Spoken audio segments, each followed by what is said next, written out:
News every 15 minutes, weather every 10, and sports twice an hour. Newstalk, KGVO, AM 1290 and 101.5 FM. You're listening to Montana Morning with Peter Christian. The roaring lion fire has turned deadly and destructive. Good morning, everyone. It's Montana Morning for Tuesday, August 2nd, 2016. We do have a partly cloudy sky, some haze out there this morning, and 48 degrees in Missoula. Red flag warning throughout the western Montana area due to high winds that will be developing later on today. Our newscast this morning sponsored by the Bitterroot Tour of Homes, August 19th to the 21st. For ticket information, see them online at bitterrootbia.com.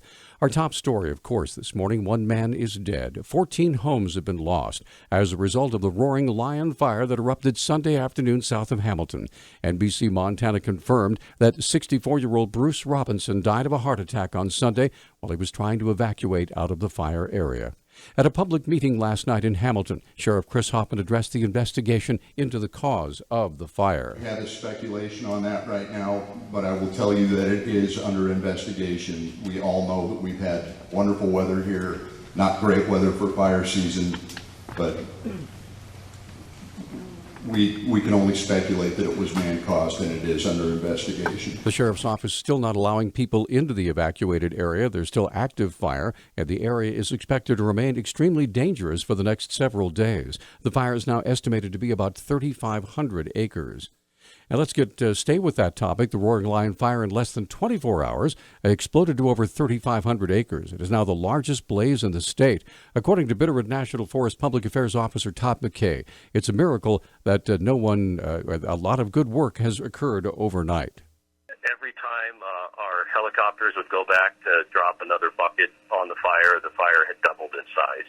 So we had a very extreme fire day. You know, it grew so rapidly, so quickly. We have confirmed this morning that homes did burn in the fire. We're still trying to confirm exact numbers and locations.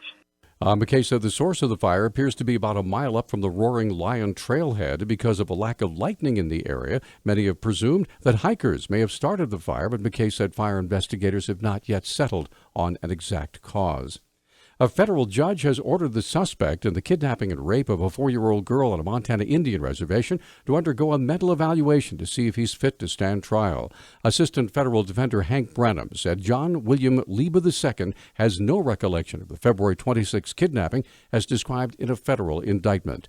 Branham says Liba stopped taking his prescribed antipsychotic medication prior to the alleged crime. He said the 21-year-old suspect from the Fort Peck reservation may assert an insanity defense. Authorities say Liba abducted the girl from a park at Wolf Point and held her for ransom. It says he engaged in a sex act with the girl and assaulted her.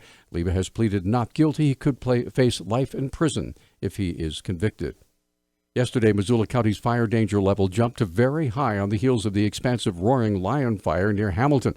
Missoula County Fire Protection Association spokesman Jordan Copen said roaring lion was a wake-up call. We're going to ramp it up to very high now. Things are definitely really hot and dry, and with windy conditions, things dry out even further. We're just trying to advise the public to be extremely careful and cautious out there. Fires can happen at any time, and you don't know when or where.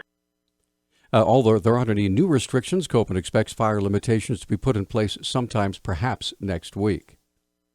Many homeowners had less than 30 minutes to escape from the roaring lion fire. Copen advises all local residents to subscribe to Smart 911 to receive urgent, possibly life-saving updates as quickly as possible.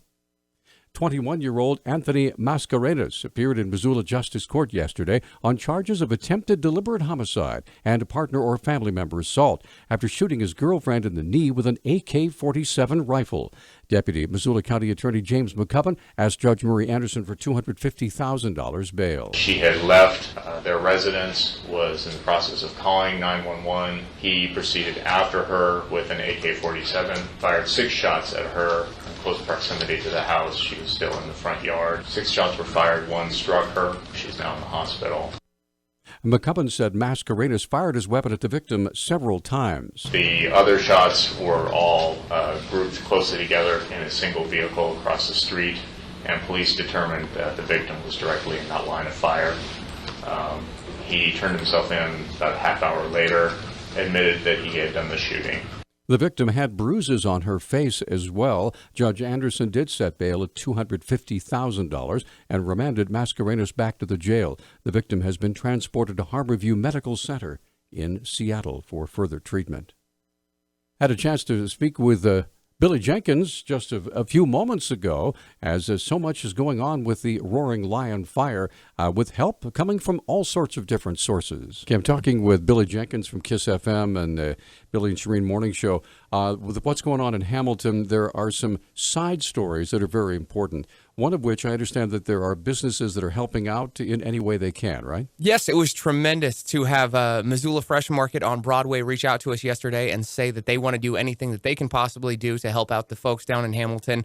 So now the Broadway location of Missoula Fresh Market is a donation drop-off for people to help out people that are affected by the Roaring Lion fire. Okay, now I also understand that there has been some really shameful activities going on with folks trying to extort money in false ways. What's going on with that? This is just horrible. Within hours of that fire initially being started, there were automatically GoFundMe pages that were popping up saying that they were for relief efforts, when in fact all they were doing is just trying to take money from people that were trying to help out victims. So basically, make sure if you're going to donate that you donate to a qualified agency. Absolutely correct. If at all possible, donate in person, not online. And of course, remember, the Red Cross is always there to help out.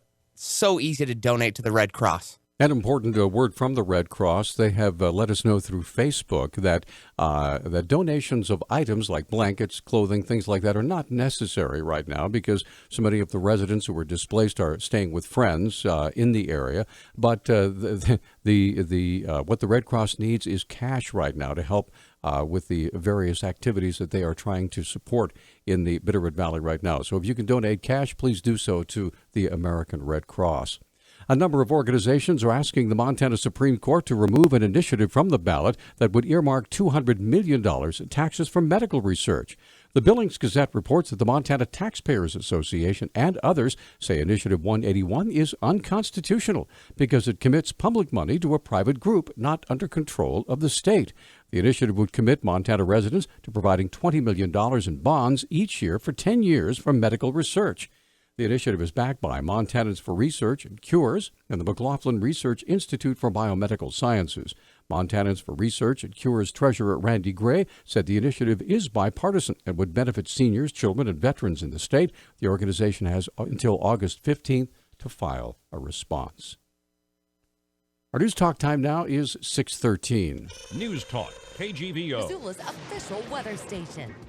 Ample sunshine today with our high temperatures topping out in the low 90s. It will be windy this afternoon with wind gusts as high as 30 miles per hour. Windy conditions tonight with our lows in the upper 40s. I'm meteorologist Brooke Foster for KECI 13.